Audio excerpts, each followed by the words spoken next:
কলিযুগে অন্য যুগে পুণ্যবান ব্যক্তি ছিল, আসুর ছিল, অন্যান্য যুগে পুণ্যবান ব্যক্তিরাও ছিল এবং অসুরেরাও ছিল, কিন্তু আমাদের কলিযুগে প্রত্যেকের ব্যক্তির মধ্যে কিছু আসুর চরিত্র আছে, কিছু ভালো আছে। কিন্তু আমাদের এই কলিযুগে প্রত্যেক মানুষের মধ্যেই কিছু আসুরিক চরিত্র আছে এবং কিছু ভালো চরিত্র আছে। আসুরিক চরিত্র দূর হয়ে যায় কৃষ্ণ নামের দ্বারা, এবং এই আসুরিক চরিত্র দূর হয়ে যায় কৃষ্ণ নামের দ্বারা। হরে কৃষ্ণ হরে কৃষ্ণ কৃষ্ণ কৃষ্ণ হরে হরে হরে রাম রাম রাম হরে হরে। হরে কৃষ্ণ কৃষ্ণ কৃষ্ণ হরে হরে হরে রাম রাম রাম হরে হরে। এইভাবে আমরা কত সুযোগ পুরাণে ভবিষ্যৎবাণী কৃষ্ণ বলছেন যে ৫,০০০ বছর কলিযুগের পর একটা সোনার যুগ হবে।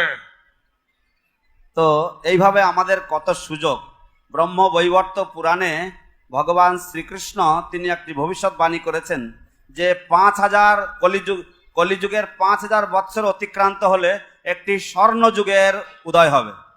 আর যারা আসবেন মানে সমস্ত পৃথিবীতে ঘুরে কৃষ্ণ নাম প্রচার করবেন।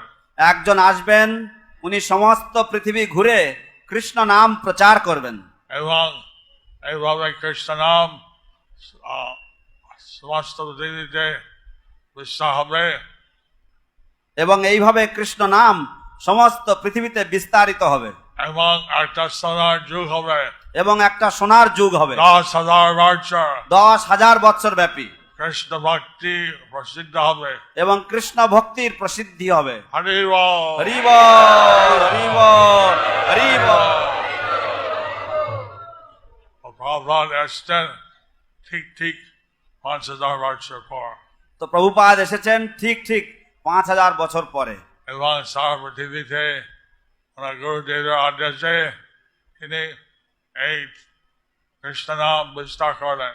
এবং সারা পৃথিবীতে ওনার গুরুদেবের আদেশ অনুযায়ী এই কৃষ্ণ নাম তিনি বিস্তার করলেন। তাই এই সুযোগ আমরা হারা উচিত নয়। তাই এই সুযোগ আপনাদের হারানো উচিত নয়। এই কৃষ্ণ নাম, কৃষ্ণ সেবা, কৃষ্ণ শিক্ষা আমাদের করা উচিত।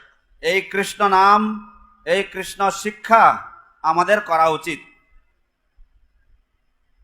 কৃষ্ণ সেবা।